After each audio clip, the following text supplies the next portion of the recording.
সিজনের পরবর্তী চ্যালেঞ্জটা আরো কঠিন হতে চলেছে। দেখা যাক কে জেতে। আমরা এখন রয়েছি বুল এরিনাতে। রয়েছে বাপ্পা। হ্যালো। বাপ্পা একজন বুল রাইডার। হ্যাঁ একদম। এই এরিনাতে আমরা 3টে ষাঁড় ছেড়ে দেব।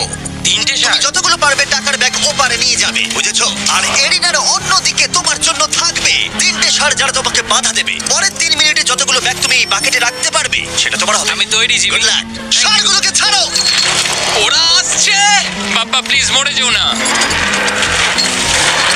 ওরা গেট দিয়ে ঢুকেছে আর ওর দিকে আসছে। আচ্ছা, ওরা ওকে তাড়া করেছে। ও, ওরা ওর পাশ দিয়ে ঘেঁষে চলে গেল।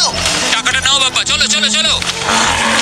ও টুপিটা খুলে গেল। ও এর মধ্যেই সিকিউর করেছে $10,000। বাবা তোমার পেছনে। কিন্তু কতক্ষণ ও ষাঁড়গুলোর থেকে দূরে থাকতে পারবে? ঠিক আছে চলো। ও আরো 2টো ব্যাগ নিল।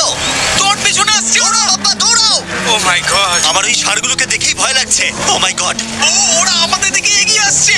ও পালাও। দাঁড়াও, না, ওর পেছনে যাও। আমার না, আমার না। এদিকে বাপ্পা কিন্তু হাসছে। এদিকে 3টে ষাঁড় তার দিকে তেড়ে আসছে। এই লোকটা খুব নির্ভয় বুলদের মাঝখানে দৌড়ে যাচ্ছে। এদের এক একটার ওয়েট প্রায় 680 কেজি করে। আমি এখন ওর মাথাটা ধরবো। আচ্ছা, ও কি কোনোভাবে ষাঁড়গুলোকে ভয় দেখানোর চেষ্টা করছে? এটা খুব মনে কঠিন। রাখবে, প্রফেশনালদের সাথে এগুলো করবে না। ও মনে হচ্ছে চ্যালেঞ্জটা জিতেই নেবে। খুব ভালো, তুমি জিতে গেছো। $50,000 জন্য কনগ্রাটস। Thank you. টাকাটা কিসে খরচ করবে? নতুন একটা ট্রাক কিনবো। আমি কেন অবাক হচ্ছি না।